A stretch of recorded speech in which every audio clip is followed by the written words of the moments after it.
Lundi dernier, interrogé sur l'annonce du syndicat mixte de gestion de l'eau et de l'assainissement de Guadeloupe qui déconseillait à la population de consommer l'eau du robinet, le ministre Vigier a répondu « Voyez, vous avez la chance d'avoir un ministre qui est également biologiste, qui va vous donner les bons conseils.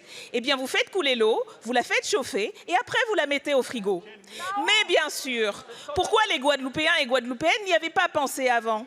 Peut-être parce qu'ils et elles savent que le problème est structurel et ne se réglera pas par des bons conseils de biologistes, tout ministre qu'il soit.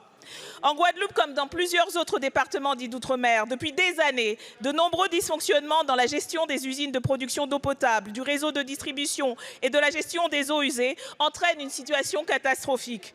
Un quart de la population de Guadeloupe n'a pas accès tous les jours à l'eau du fait des coupures.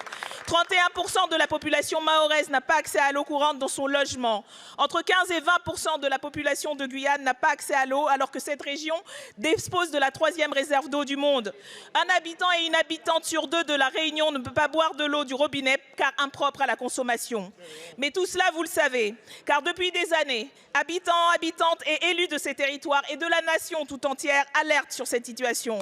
Le 2 juin 2023, un rapport du comité de l'ONU sur les droits de l'enfant a même demandé à l'État français de garantir les droits à l'eau et à l'assainissement en Outre-mer et singulièrement en Guadeloupe.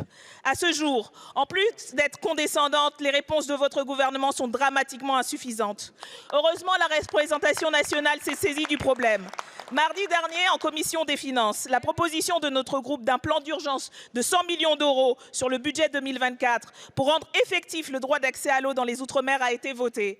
Madame la Première ministre, conserverez-vous ce financement ainsi que tous ceux adoptés en commission en faveur des Outre-mer après le funeste 49.3 que vous prévoyez sur la 2e partie du budget?